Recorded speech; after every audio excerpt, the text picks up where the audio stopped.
Chapter 447. Brilliant colors appeared in front of her eyes. Even with a casual glance, she could see the traces of countless microorganisms and insects in the cave. With a little effort, she could see their internal structure. Plants grew tenaciously between the cracks of the rocks, and underground water flowed slowly in the mountain wall not far away. Thea blinked her eyes, and her vision returned to normal. With a thought, her wide-range vision was restored. The world in front of her was slightly different from what she had observed with the Eye of Horus. Whether it was the color, the details, or the molecular structure of things, as long as she wanted to, she could see it all. The Eye of Horus was gone. That was the only thought left in her mind.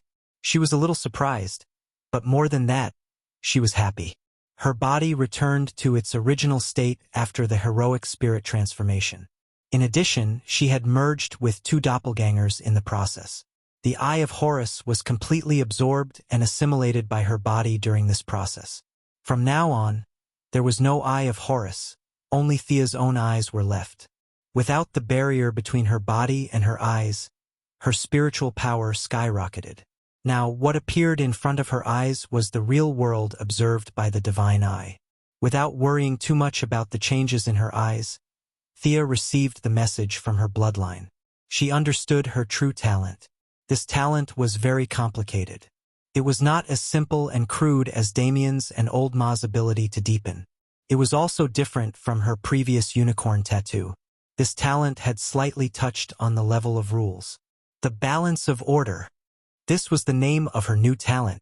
According to the bloodline, a golden balance would be erected in her spiritual world.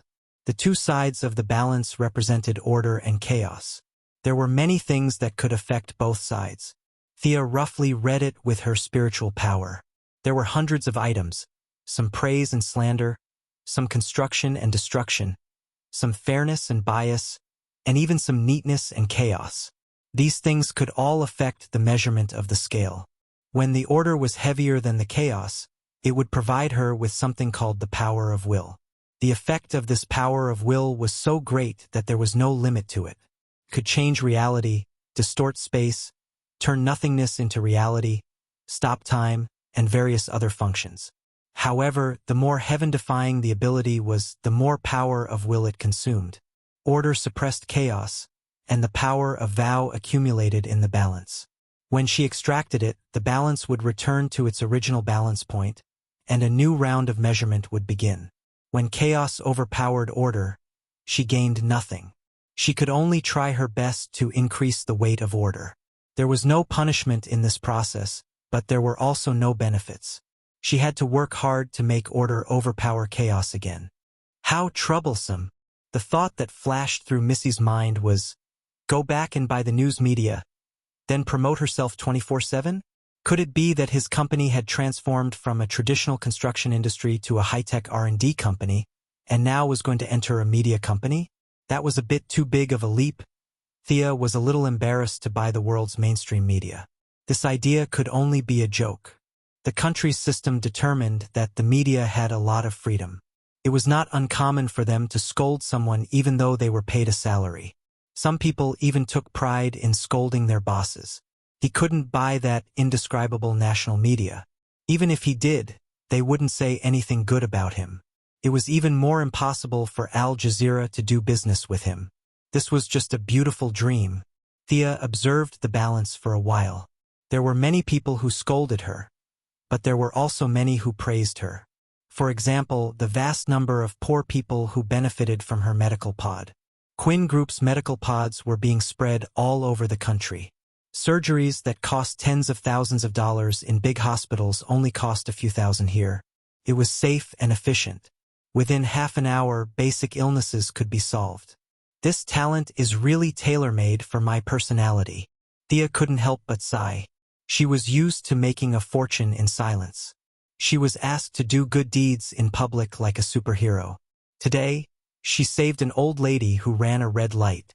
Tomorrow, she would help a child find his dog. These were things that she couldn't bring herself to do. She was used to using the existing rules, maintaining the existing rules, and doing things in a planned way.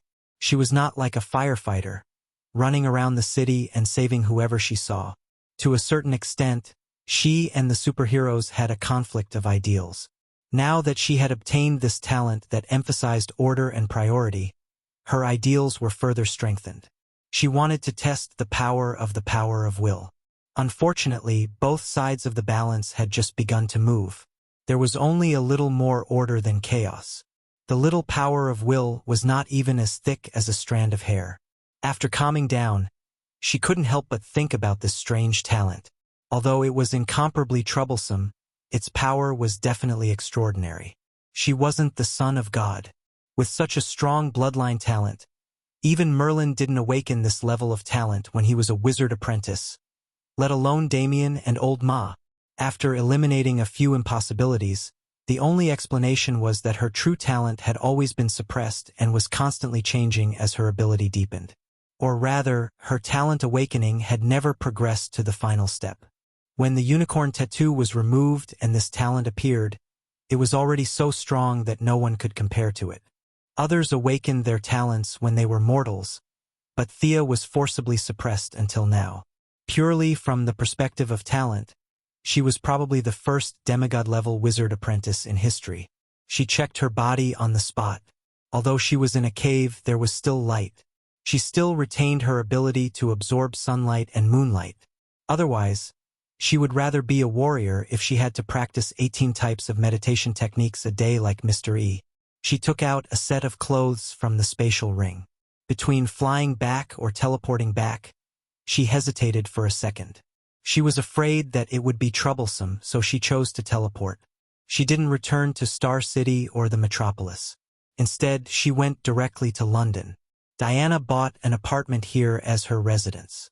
"Have you settled your matter?"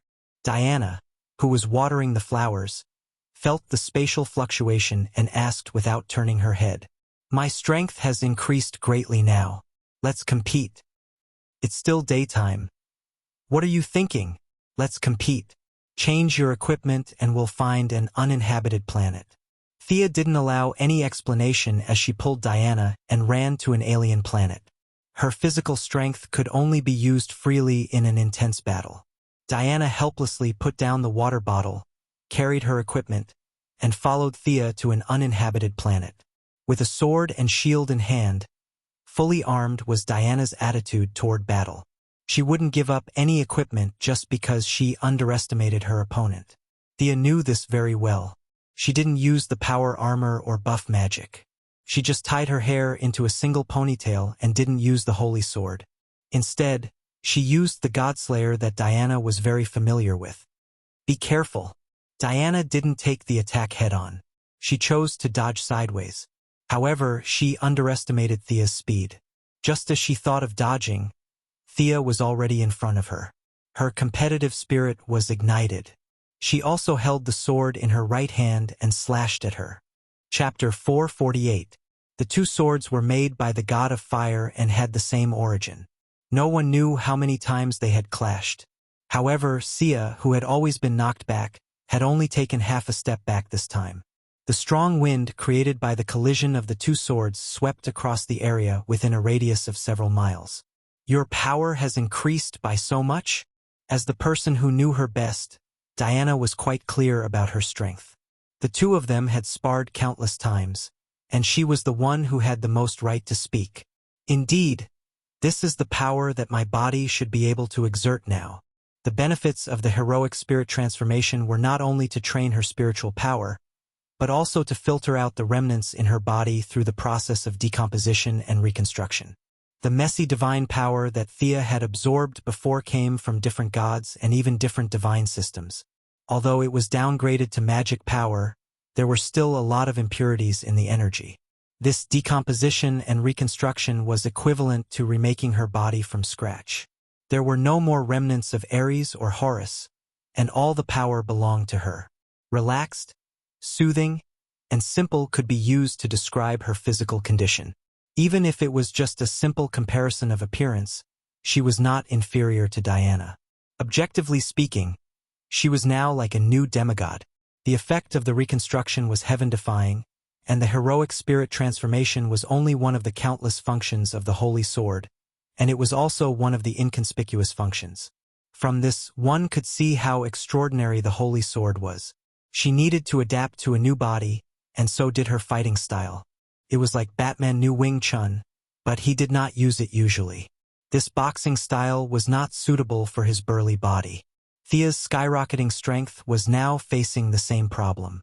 Many of the moves that used to be easy to use now felt strange when she used them. It was not the problem of the moves, but that she was no longer suitable for these moves. Diana did not hold back just because her moves were sloppy.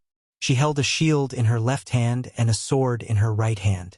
She did not practice as many martial arts as Thea, and she was very familiar with a set of boxing style and a set of sword and shield attacks. Although Thea was very familiar with her martial arts, she was still flustered. Under the strong pressure, the martial arts she had mastered were also in a state of rapid integration. It was impossible for her to defeat someone with a move without a move. However, she was able to use the best moves of various sections. Whether it was the royal court swordsmanship or the Japanese swordsmanship, any move that was suitable for her was a good move. Get in the way. Sensing that Thea's strength was not much inferior to her own, Diana threw away her shield and held her sword with both hands, attacking like a storm. It turned out that Diana's overall strength was still higher than Thea's. Her strength, endurance, reflexes, and speed were all better than Thea's. The young lady could accept this fact. After all, although her magic power had dropped by 30%, she was still a mage at her core. It would be strange if a mage like her could fight against a pure warrior like Diana with her body. Based on her usual personality, she would have unleashed all her skills and fought for victory. However, after fusing with her two doppelgangers, she had gotten rid of all distracting thoughts. Her state of mind was very calm. It was no big deal if she lost, but it would be strange if she won. Move by move, she calmed her mind and tried her best to deal with Diana's attacks. From time to time, she would even counterattack. The two of them were fighting very seriously. Diana had not engaged in this kind of pure martial arts competition for a long time.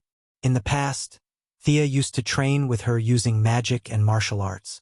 In the middle, she would add in fear impact from time to time. It was not the path of a pure warrior, which made her very sullen. There were not many people on Earth who could fight with her. Fiora could only be said to have known her through her relationship with Thea. It was okay to spar once in a while, but it was not okay to do so too many times. The two of them did not have such a friendship.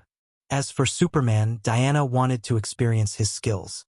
Unfortunately, Student Clark was so busy every day that his remaining spare time was filled by Louise. He did not have the time to spar with Diana. It could be said that after leaving the island for 100 years, this female demigod who was a warrior to her bones had been bored to death. Now that she saw that Thea's close combat ability had improved by leaps and bounds, in terms of happiness, perhaps she was not inferior to Thea. The two of them began to unleash their energy without restraint. One of them slashed a ditch with her sword, and the other punched a wind wall with her fist. On the desertified planet, rocks were constantly blown away by the aftershocks of their fight. The planet's atmosphere was also rumbling because of the aftershocks of the fight. It was as if a typhoon had wreaked havoc within a radius of 100 miles, and in the eye of the storm were the two beautiful ladies. The two of them fought for a long time. Even the demigod's body was a little tired. Diana took advantage of the moment when she turned around in the air to jump up and punch her. Thea realized that this might be her last punch. She also mobilized all the strength in her body. She twisted her waist and bent her arms. At the same time, she drew out a weak wisp of power of will from the spiritual world. She secretly said to herself, "I can do it! I can do it!" A faint golden light wrapped around her jade-white arm. This light flickered slightly and disappeared without a trace, as if it had never existed. Bang! There was a loud explosion at the point where the two of them collided. An invisible shock wave swept out in all directions with the two of them as the center. Diana fell back to the ground. Her feet plowed a deep trench in the heavily weathered ground. She retreated more than 10 meters. Thea was in midair. She somersaulted 7 or 8 times before coming to a stop in the air. What a strange power! Diana had fought with Thea countless times. She was very familiar with several kinds of power that she had. This was not magic power or emotional power. It was a bit like divine power, but not exactly. Let's go. We'll talk about it in detail when we get back. After Thea finished speaking, she changed her clothes. The clothes she was wearing earlier were all torn. With their current fighting strength, ordinary clothes would be torn apart in a few moves. This was also the value of Diana's armor. Not to mention its defensive power, its blocking effect was just perfect. They returned to Diana's apartment through a portal. The two of them were covered in dirt. They took a simple shower. Both of them were exhausted. They had been fighting all day long, so they did not have the energy to do it today. They ordered takeout for 10 people.